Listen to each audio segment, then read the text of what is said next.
Bueno, buenos días para todos.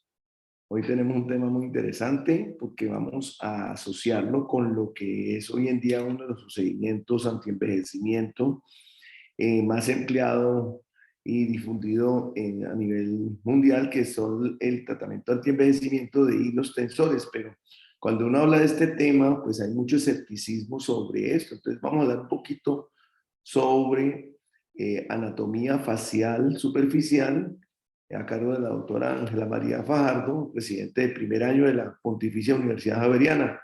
Bienvenido, Ángela María. Gracias, doctor. ¿Cómo están? Buenos días. Entonces, el día de hoy vamos a hablar de anatomía facial y de superficie y, como decía el doctor, vamos a hacer una correlación clínica con el uso de hilos tensores en el uso de antienvejecimiento. Entonces, para comenzar, pues primero vamos a tener en cuenta que a nivel de la piel podemos ver diferentes estructuras y es importante conocer la anatomía de superficie a nivel facial. Entonces, para lo que más nos interesa, entonces van a ser conocer las escotaduras orbitarias. Aquí está la escotadura supraorbitaria, el arco superciliar y la glabela, que son zonas donde vamos a encontrar posteriormente zonas de envejecimiento y vamos a poder reconocer y necesitamos reconocer las estructuras que hay en la parte interna con el fin de saber qué áreas se van a tratar. Entonces, en el hueso frontal, pues saber que se forman también algunas líneas de expresión. El surco nasolabial, tenemos también pues por acá el hueso cigomático, que también pues se nos va a pronunciar en algún momento, el borde infraorbitario con el valle infraorbital, que fue lo que abordamos en el tema anterior. También vemos la comisura labial, que pues es importante también conocerlo, y el ángulo mandibular, que va a tener algunos cambios también asociados al envejecimiento. Entonces, la piel, es importante saber que esta es la primera línea de defensa ante microorganismos. Ella va a ayudar a mantener el equilibrio hídrico, contribuyendo a regular la temperatura, y también es muy sensible, por lo cual esta se asocia a lesiones pequeñas, pueden ser muy dolorosas. El estado de la piel se relaciona por la autoestima y es por eso que correlacionamos estas revisiones con la parte estética. Y es importante tener en cuenta que la piel es un órgano dinámico y cambiante, va a tener 3 capas principales, cada una con diferentes subcapas que las podemos ver aquí. Entonces tenemos la epidermis, la dermis y la hipodermis, o el tejido celular subcutáneo. Y esta va a tener algunos anexos como folículos y glándulas que muchos ya conocemos. Entonces, primero hay que hacer una diferencia entre la piel del hombre y de la mujer. Entonces, estos van a tener diferente composición. El hombre, al tener la testosterona, va a tener una estructura diferente e inclusive más fuerte de la piel, ya que esta va a ser 20% más gruesa que en la mujer. Por ende, su envejecimiento va a ser diferente e inclusive menos notorio. Estos tienen además más colágeno y la reducción gradual del colágeno va a ser constante. En cambio, la mujer va a ser variable en diferentes estructuras faciales y de las diferentes zonas de la piel. Además, el hombre tiene una piel con un aspecto más compacto y firme, y la mujer presenta una afectación más tardía que en el hombre, especialmente en la posmenopausia. Sin embargo, los efectos de este deterioro de la piel van a ser mucho más pronunciados. Entonces, es importante conocer la expresión facial, que es lo que nos permite a todos la comunicación, y esta se debe a los músculos faciales que tienen inserciones en la piel, y esas inserciones en la piel es lo que van a permitir que existan las líneas de expresión y se pronuncien con el uso prolongado de estos movimientos o con la edad. Entonces, el envejecimiento de la piel es multifactorial, no solo se asocia a la edad, sino a otros factores que se pueden contribuir en cada paciente. Entonces, por ejemplo, la contaminación del aire es propensa a generar manchas y arrugas que pueden ser más evidentes en pacientes que viven en zonas de alta contaminación o en zonas urbanas amplias.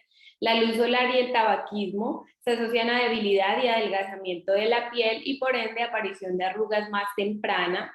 La disminución, además, hay una disminución de la síntesis del colágeno y aumento en la degradación del mismo, y hay una disminución en la biosíntesis de elastina, que también contribuyen a la formación de arrugas y al envejecimiento de la piel más temprano, y también la mala calidad del sueño es otro factor que puede coadyuvar a este envejecimiento.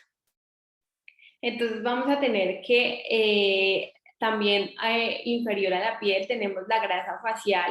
La grasa facial tiene dos componentes, que es la grasa superficial y la grasa profunda. Estos componentes se encuentran divididos por la fascia superficial y están separados en múltiples piezas más pequeñas, como lo podemos ver en la imagen.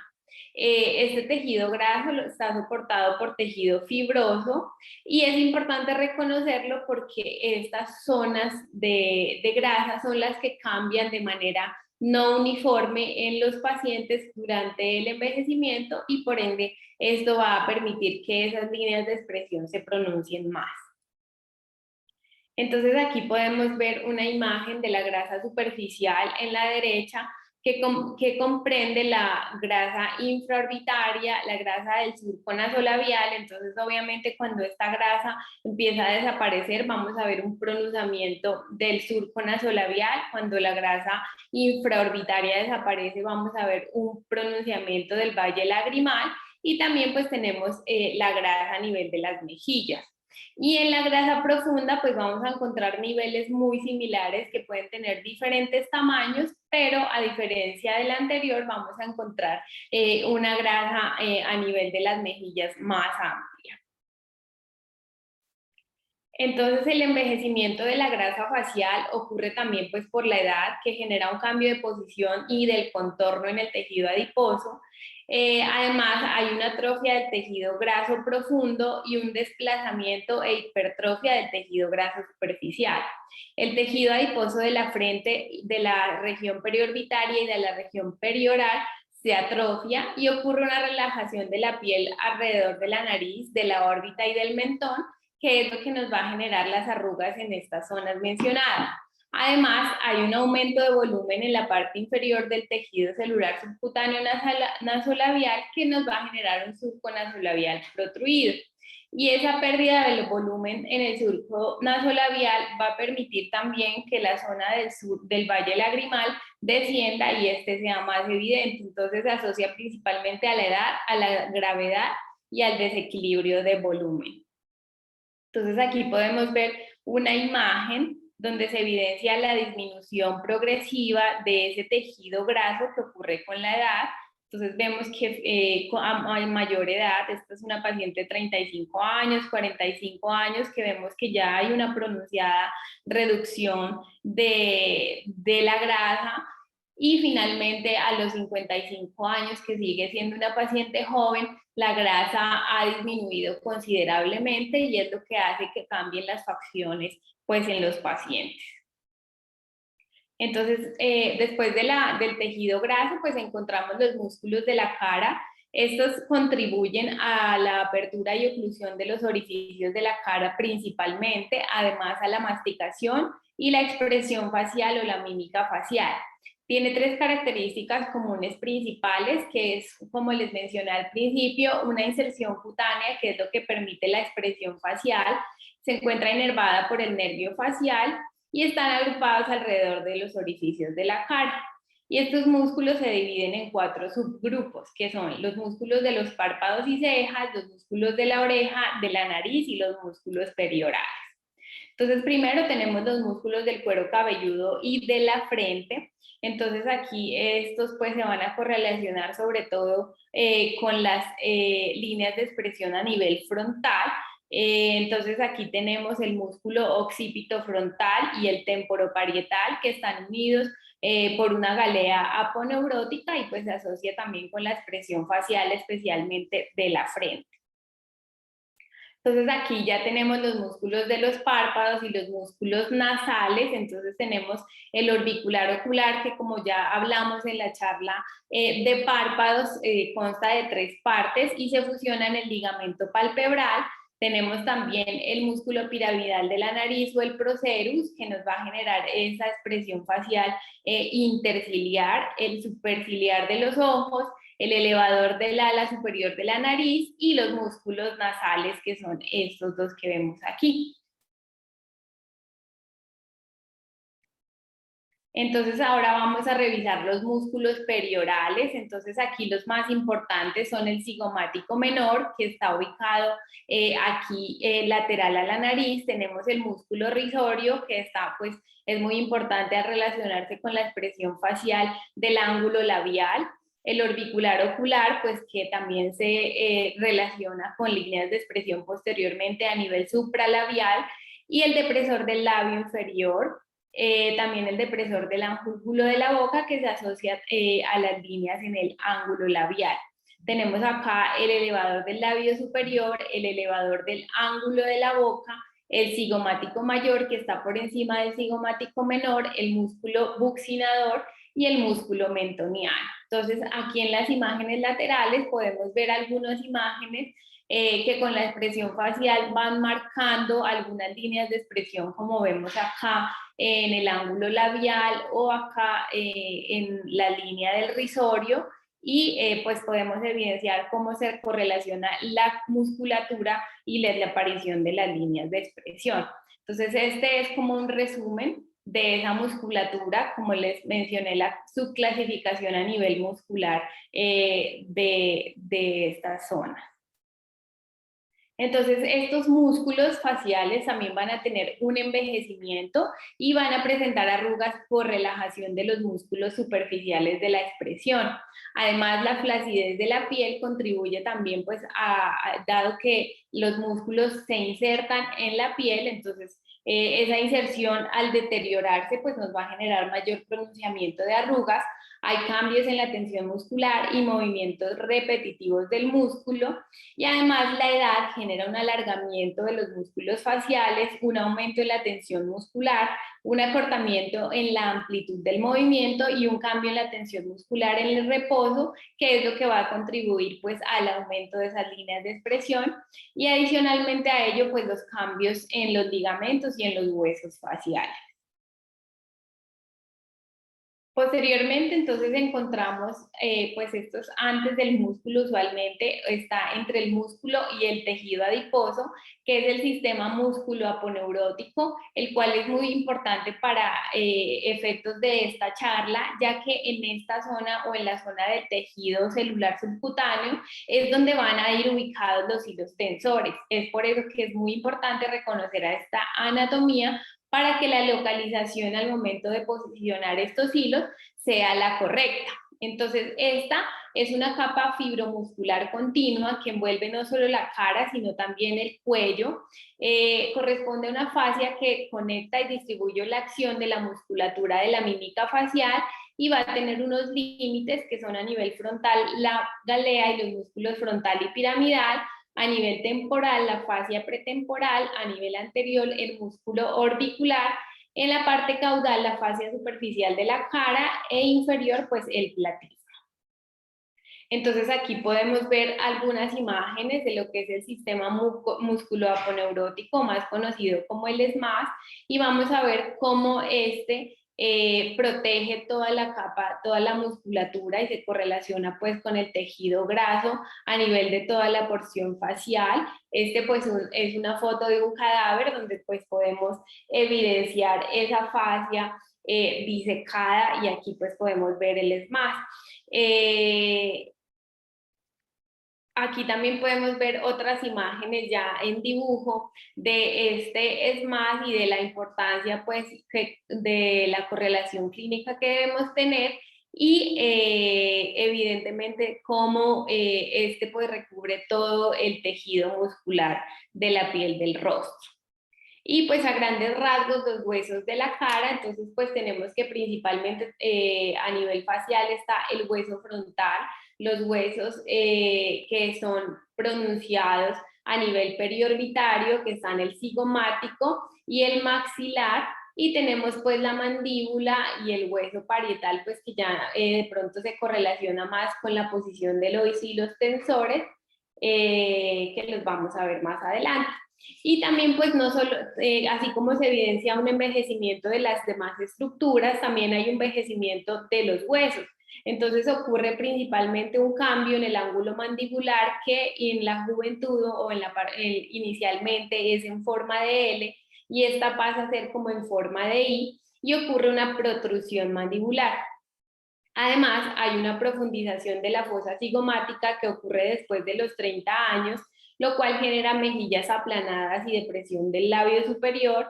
Y a mayor edad, entre los 30 y 50 años, hay un aplanamiento de la frente y una disminución en el ángulo entre las cejas. Además, hay una caída de la punta nasal y hay un ensanchamiento de la base alar de la nariz y los bordes de la cuenca del ojo se expanden hacia abajo y hacia afuera, como podemos ver en la imagen, lo que hace que el valle lagrimal y toda esta zona como de ojera y las bolsas que tenemos aquí en el tejido graso reaparezcan y cambie el contorno a nivel orbitario. Entonces, bueno, la irrigación de la cara, pues es importante que como vemos en la imagen, es muy rica. Entonces, es importante evitar en cualquier tipo de procedimiento lesionar tanto las venas como las arterias, ya que lo que nos va a producir esto principalmente es sangrado que se puede detener pues con una presión suave por 5 minutos, pero podemos tener si hay un pinzamiento de alguna de las arterias, pues vamos a tener posiblemente alguna complicación posterior que puede ser un hematoma, que es lo que no queremos en el paciente. Y pues la inervación está tanto por el quinto como por el séptimo par craneal, entonces también es importante conocer la anatomía de los nervios para evitar lesionarlos, sobre todo en la zona periocular, que es donde podemos lesionar supra e infraorbitario.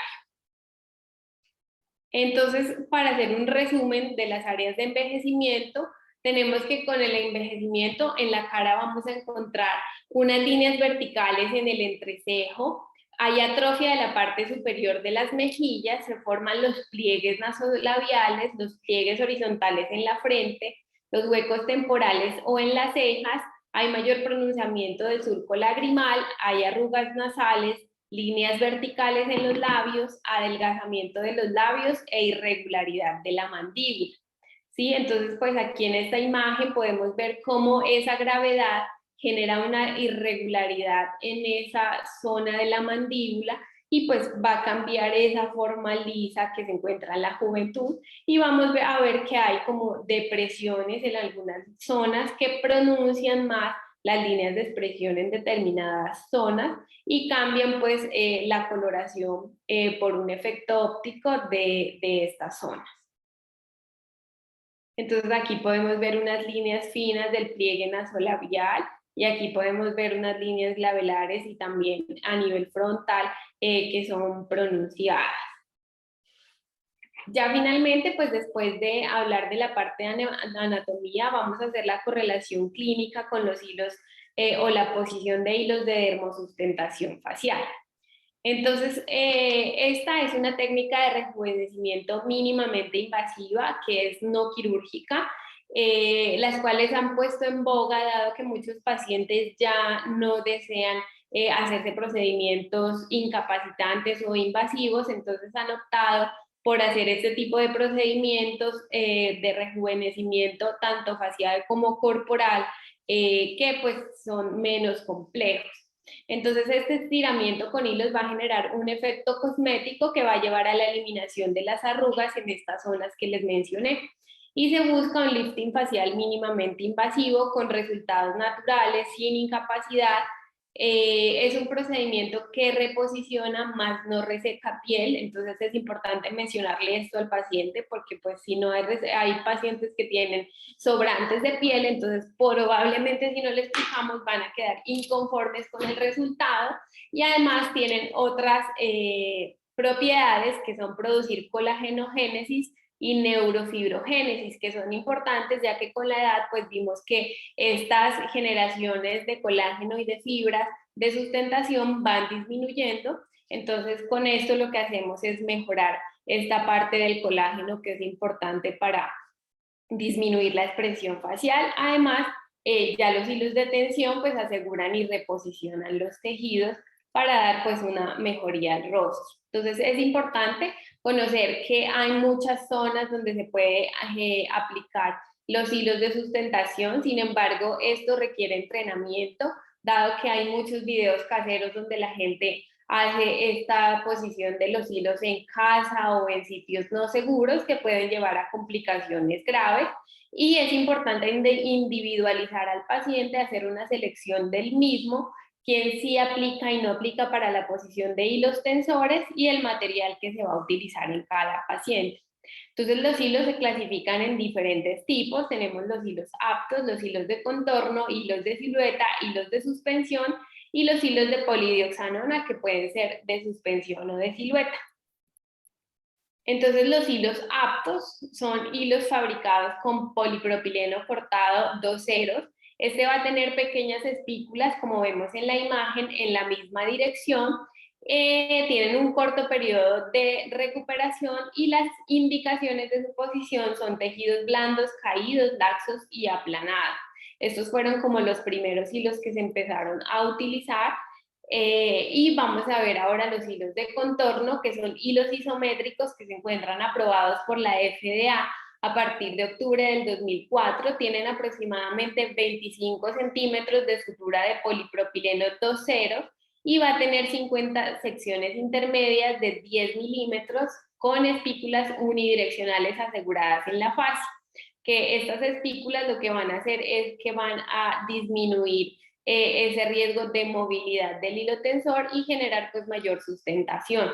Los puntos se avanzan en forma de Z en el tejido celular subcutáneo y esto va a maximizar el número de enganches y de sustentación en el tejido. Finalmente, estos hilos se anudan en el extremo principal y se fijan a la fascia profunda. También tenemos los hilos de silueta que están compuestos 82% por ácido poliacrílico y 18% de ácido láctico coglicólico.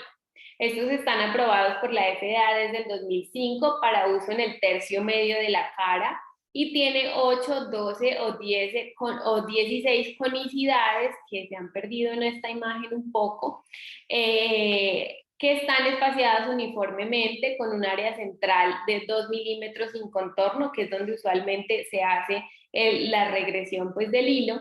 Y esto lo tiene estas conicidades para disminuir el riesgo de migración y extrusión del hilo tensor y está indicado en disminución moderada del tejido miofacial. Y tenemos los hilos de suspensión multianclaje que están compuestos por una sutura de polipropileno 3 ceros, tienen 9 nudos en medio separados por 10 milímetros y se extienden aproximadamente 8 milímetros. Cada una se ancla en un cilindro y están indicados para levantar la parte media de la cara o también para una corrección estática de una parálisis facial en pacientes que han tenido una recuperación imposible. Entonces los hilos también pues como les mencioné van a ser de suspensión o de sustentación y estos se van a clasificar también por el diseño de suturas que van a ser lisos o espiculados, por la orientación de las espículas que pueden ser unidireccionales o bidireccionales, por un material reabsorbible o no reabsorbible, aunque lo que más se usa hoy en día es un material reabsorbible con un mecanismo de acción que va a ser tensor o revitalizador, es decir, se pone el hilo únicamente para que estimule la formación de colágeno y pues por la técnica del implante que pueden ser hilos flotantes que son usualmente para revitalización o hilos de anclaje que ya ejercen una acción tensora. Entonces los hilos de polidioxanona, que son los que más utilizamos hoy en día, son suturas de monofilamento de material reabsorbible que generan un relleno automático de la zona a tratar y se puede colocar uno o varios hilos. Esto va a generar además no solo la sustentación de las estructuras, sino la neoformación de colágeno, tanto tipo 1 como tipo 3, y además una reacción fibroblástica alrededor de los hilos que va a generar ese efecto de relleno. Este es insertado en una aguja atraumática, que es lo más nuevo pues de la técnica, y pues genera menos lesión, menos dolor y posiblemente menos complicaciones en el paciente, haciendo además la técnica más fácil y menos dolorosa para el paciente, y se pueden poner con o sin anestesia. Sin embargo, pues lo que mencionaba el doctor en su experiencia es que realmente la posición de estas es dolorosa, entonces se puede usar con anestesia local o enviar algún analgésico que no, pues como acetaminofén, que no sea AINE, para el posterior tratamiento del paciente.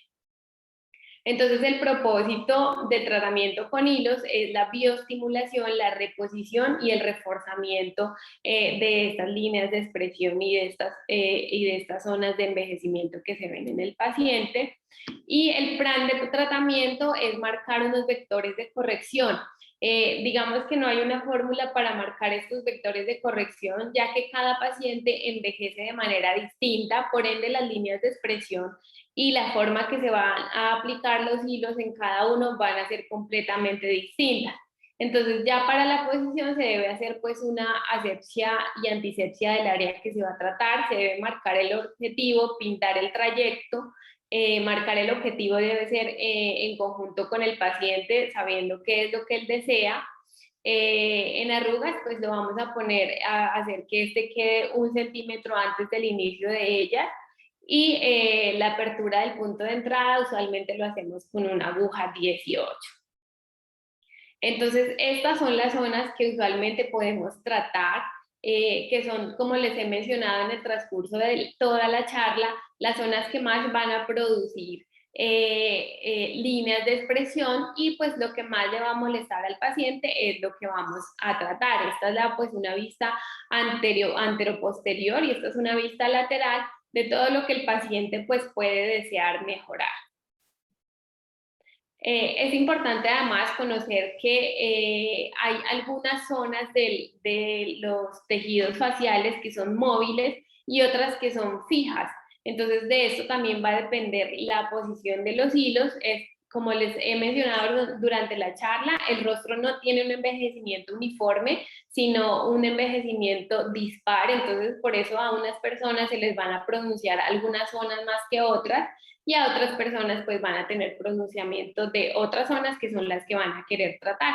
Entonces las áreas fijas usualmente son el centro de la cara y la parte lateral cercana a la oreja, donde van a tener la misma posición, y generalmente ahí es donde ponemos los puntos de anclaje, ya que estas zonas al no movilizarse mucho nos van a generar que el hilo no se corra y que se sustente con mayor fuerza. Y vamos a tener las áreas móviles que están pues entre la zona central y en la zona preauricular, y son pues áreas más móviles que se exponen más a la gravedad por ende y además por la mímica facial, y tienden pues a generarse mayores líneas de expresión. Bueno, entonces los hilos también pueden ser bidireccionales, que son unas espículas distribuidas en 360 grados, se aplican en el plano subtérmico supra-SMAS, es decir, por encima del SMAS. Son hilos tridimensionales con espículas convergentes y divergentes, y tienen mayor capacidad de dermosustentación. Entonces, digamos que pueden ser usados en pacientes de mayor edad que tengan una piel mucho más laxa, y que no podamos pues hacerlo solo con unos hilos unidireccionales.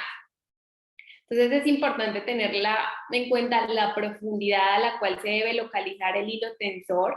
Se debe tomar la piel entre los dos dedos, que puede ser el primero y el segundo dedo, y pasar a través de estos la cánula, lo cual nos va a permitir, uno, mayor sustentación del tejido al momento de introducirla, y además conocer la profundidad a la que estamos introduciendo el hilo.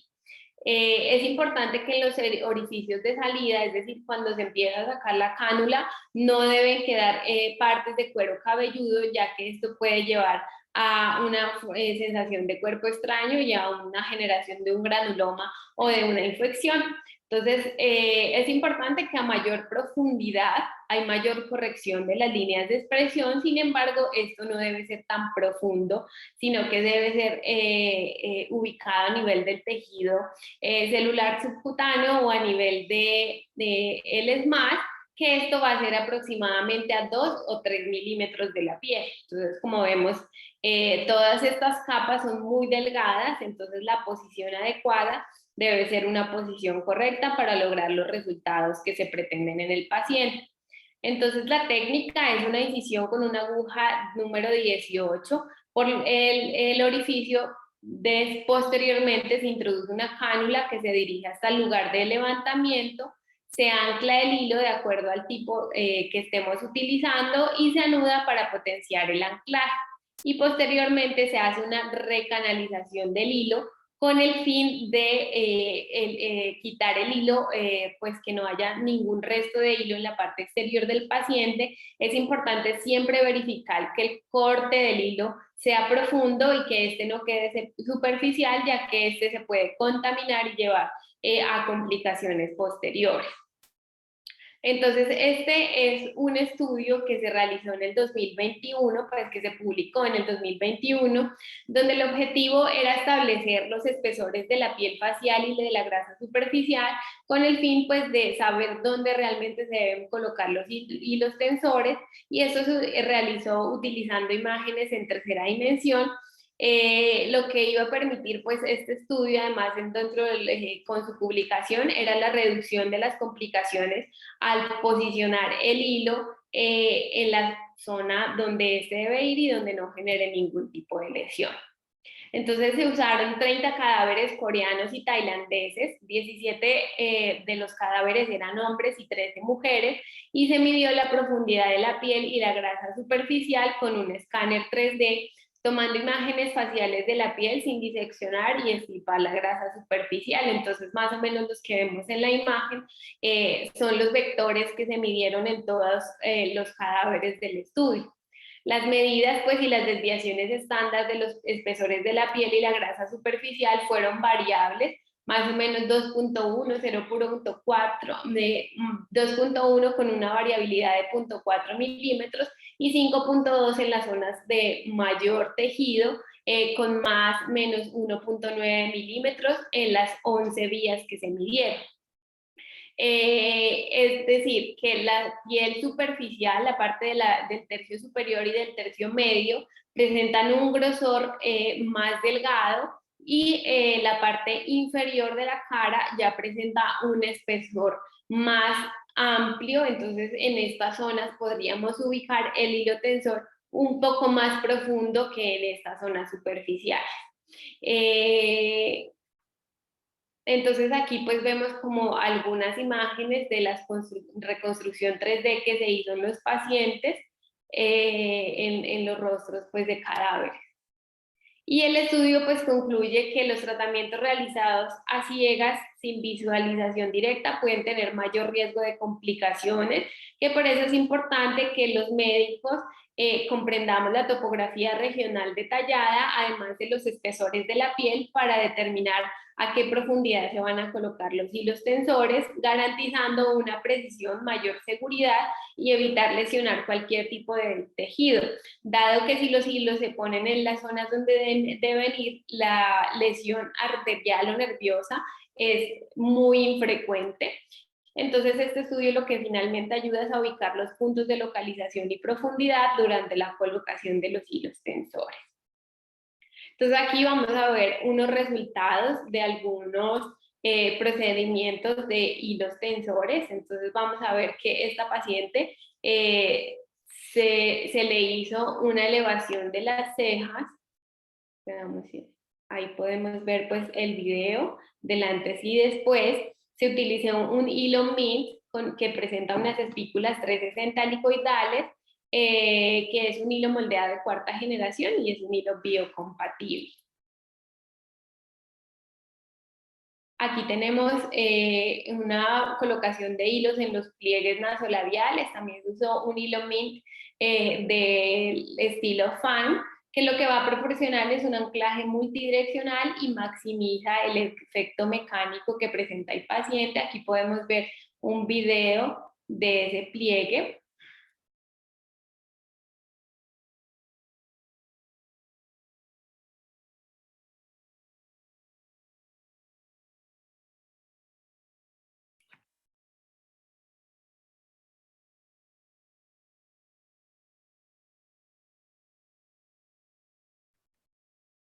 Y es importante pues mencionarle al paciente los cuidados pues que igual así sea un procedimiento mínimamente invasivo se deben tener.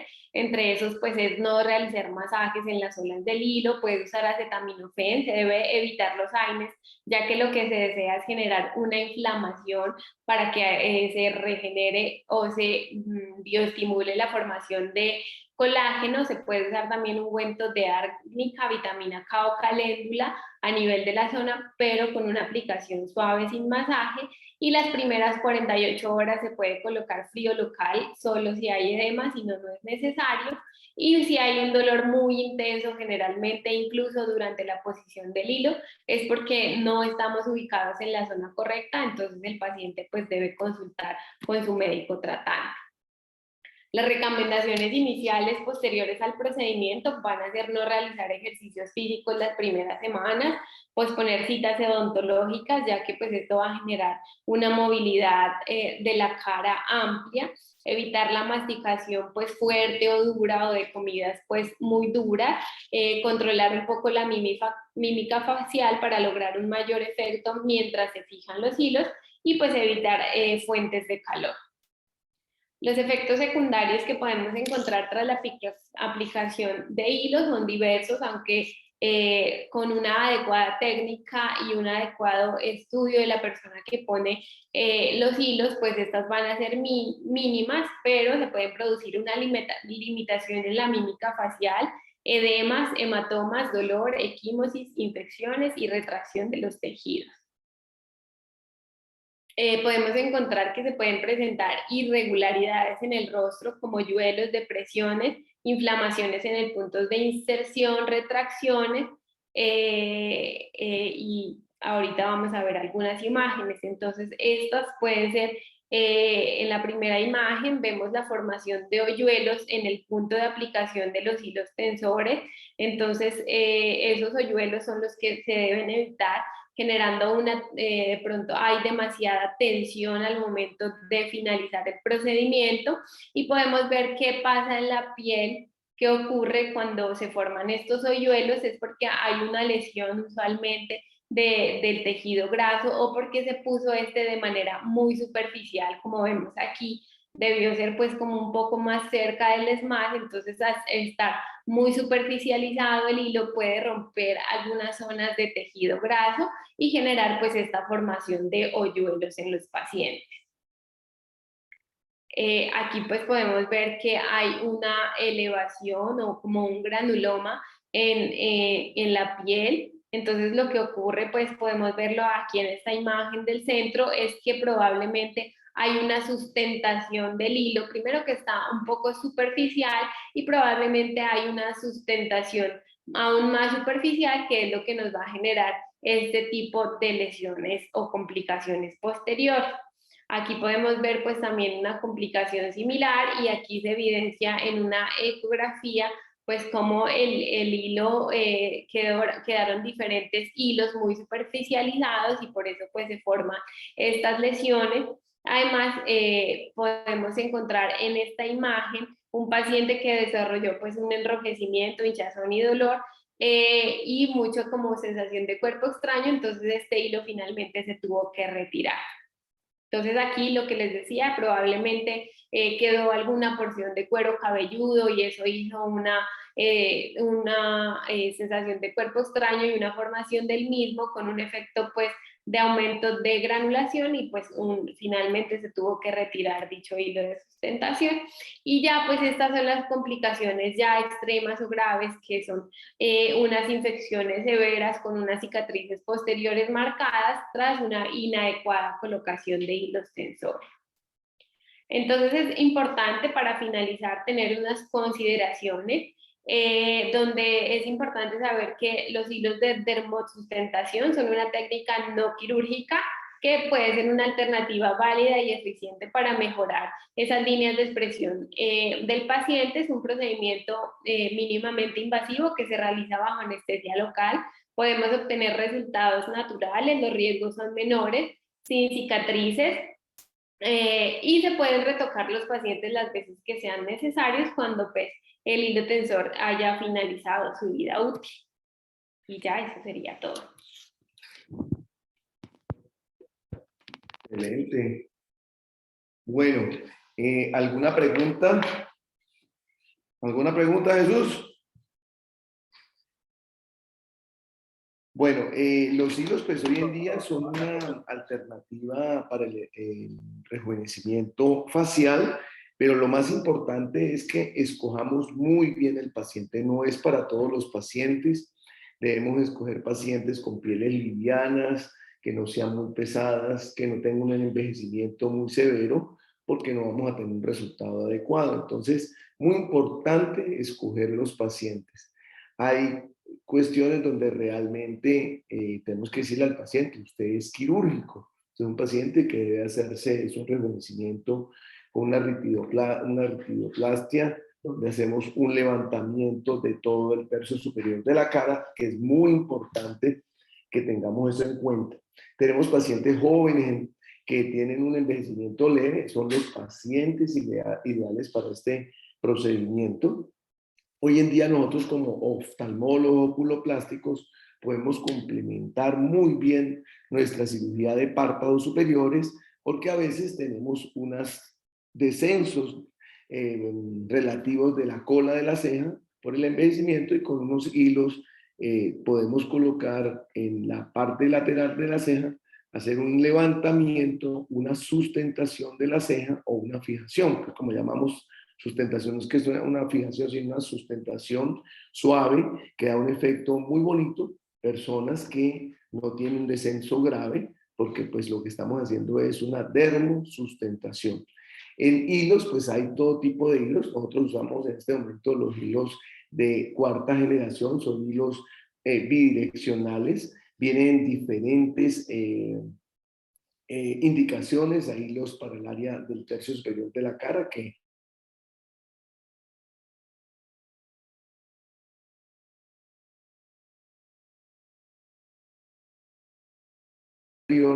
hay hilos también para la nariz, pero nosotros como oculoplástico usamos más pues los hilos de dermosustentación en el tercio superior de la cara, tercio medio y en algunos sitios o algunos que de pronto trabajemos más en otras áreas del rostro. Entonces, importante ver que no es un procedimiento tan sencillo como parece. Tenemos que tener mucho cuidado, hay complicaciones nefastas como la última diapositiva que presentaste en la charla, donde hay infecciones por no tomar una técnica adecuada, no hacerle seguimiento al paciente. Y siempre que vamos a hacer un procedimiento de estos, ser muy claros con el paciente cuál es el objetivo del tratamiento.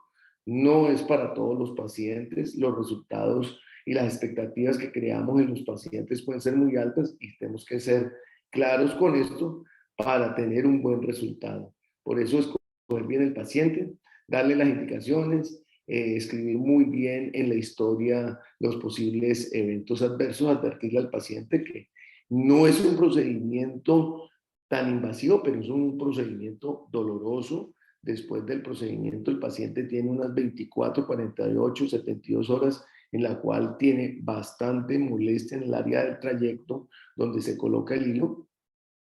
Son hilos que si se colocan adecuadamente no van a tener ningún tipo de complicación. Entonces, importante eso, no sé. Bueno, la otra es los sitios, la otra complicación frecuente que debemos comentarle a los pacientes es que se producen en el sitio donde va el hilo unas zonas de tracción y esas zonas de tracción generan unas líneas, en algunos casos depresiones, porque a veces el hilo queda muy superficial o es el hilo en la zona de anclaje. Entonces, muy importante esto explicárselo al paciente porque debemos dejar esas líneas pequeñas que se van viendo de tracción porque es el efecto que va dando el hilo y pues cuando hay mucha demanda del paciente porque no le gusta, porque se nota demasiado, uno las puede relajar un poco, pero pues va a perder efecto el hilo. Entonces, el hilo, además de que produce una dermosustentación, va a generar una bioestimulación en la piel, entonces tiene dos mecanismos de actuación y vamos a tener un rejuvenecimiento en estos pacientes adecuado. Entonces, pues, no sé si hay alguna otra pregunta. Hola, buenos días. Hola, Cata. ¿Cómo está, Doc? Sí, yo tenía una pregunta ayer leyendo sobre el tema. Yo quería saber más o menos su experiencia sobre la colocación de los hilos de dermosustentación en los pacientes, digamos que los que usted acaba de hablar, los pacientes con mayor edad, tienen un aumento del volumen más pronunciado a nivel del tercio medio de la cara. Entonces estaba leyendo que se generan, o sea, que se pueden generar unos diferentes sitios de anclaje tanto en la zona más o menos preauricular como a nivel del cuero cabelludo para generar una mayor sustentación y generar una mayor tracción de estas zonas. ¿Usted cómo le ha ido? Ah, y segundo, felicitarlo por su nuevo reconocimiento como embajador, Doc. Gracias, gracias, gracias. Bueno, lo importante aquí, Cata, es que pacientes por encima, o sea, a ver, escojamos el paciente. Si es un paciente con una piel no muy pesada, un paciente relativamente con una edad dentro del rango de los 30, 40, 50 años, es un paciente que va a tener seguramente un muy buen resultado. Pero pacientes ya con 60 años que tienen una piel pesada, que hay un gran envejecimiento, que fue lo que ahorita la doctora Ángela María nos mostró, en la cual los paquetes grasos se han caído, los ligamentos de dermosustentación están muy flojos, hay un cambio óseo muy marcado. Pues estos pacientes, por mucho que nosotros hagamos, entonces en el momento que nosotros hacemos esta dermosustentación, vamos a generar unas líneas de tracción hacia arriba que se van a notar mucho, y en la zona donde vamos a llegar a veces se quedan unos grandes pliegues que son muy molestos. Usualmente los ocultamos porque hacemos los en sitios donde puede ser el cuero cabelludo acá, pero queda un surcido, hay un pliegue que se nota mucho. Entonces es importante tener en cuenta. Hoy en día, dentro de los avances de las técnicas, ya no solamente se coloca el hilo acá, sino que se puede colocar en la zona de salida un hilo que vaya hacia el cuero cabelludo en el sentido contrario, para que al anudarlo acá, el hilo que está traccionando, que es una de las novedades que hay en los tratamientos, estos traccionan hacia arriba y yo mejoro con un hilo que va hacia el cuero cabelludo, pueden ser 2 o 3 en diferente dirección, para que sostengan más. Entonces uso no solamente esta zona fija, que es la parte lateral del rostro, sino que uso la parte fija superior. Entonces doy un mejor efecto en pacientes que requieren de mucho más tracción, porque es una piel pesada, porque son pacientes mayores. Entonces son de las novedades que tenemos dentro de las técnicas, Cata. Doc, y otra pregunta, o sea, en otra charla se va a tratar los temas de los diferentes tipos de modelación, como el de Foxy Eyes, el modelación como ese efecto de modelo, o esta es la única charla que vamos a tener. No podemos tener otra. El Foxy Eye pues, es algo para las personas jóvenes, en los cuales cuando hacemos Foxy Eye, simplemente tener en cuenta que en las personas jóvenes debemos de tener, o en la persona que le vamos a ofrecer Foxy Eye, esto debe estar muy suelto, porque lo que hacemos es una tracción lateral de la ceja. No estamos hablando de la persona que quiere hacer esta sustentación aquí, estamos hablando de la persona que quiere verse con un realce en la parte lateral. Entonces, este vector son usualmente 2 hilos que colocamos, van en este sentido y hacen este efecto que llamamos Foxy Eye. Es muy lindo, no es para todo el mundo, es especialmente para las personas jóvenes que quieren ver ese realce. Es un efecto que dura más o menos un año, no dura más, pero ese año el paciente se siente muy bien. Esas técnicas también se pueden asociar con otros tratamientos, como es la toxina botulínica. Siempre que vamos a hacer cejas, es muy importante decirle al paciente que la combinación de hilos con toxina botulínica es lo ideal, porque al momento de colocar hilos y no tener tanto peso ni tanta fuerza de tracción dado por la toxina, entonces el efecto es más duradero y entonces tenemos un resultado mucho más wow en el paciente.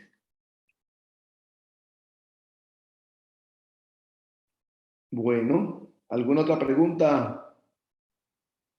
No, yo creo que por el momento todo muy claro. Bueno, entonces muchísimas gracias a todos por acompañarnos. Seguiremos con estos temas tan interesantes, donde no solamente tratamos la parte anatómica, sino que lo asociamos con los temas de actualidad, como en este caso con los hilos de polidoxanona que nos están dando una mano en el rejuvenecimiento facial. Feliz lunes para todos. Gracias. Gracias, doctor. Gracias, doctor. Lo mismo para Hasta todos. luego, muchísimas gracias. Chao. Listo. Alde, súper, qué buenísimo. Mire, ya lo apagué. Ya. Y ahora entonces para digo, ¿sí? ¿Me tengo que ir dónde? Eso, aquí. Y ahí se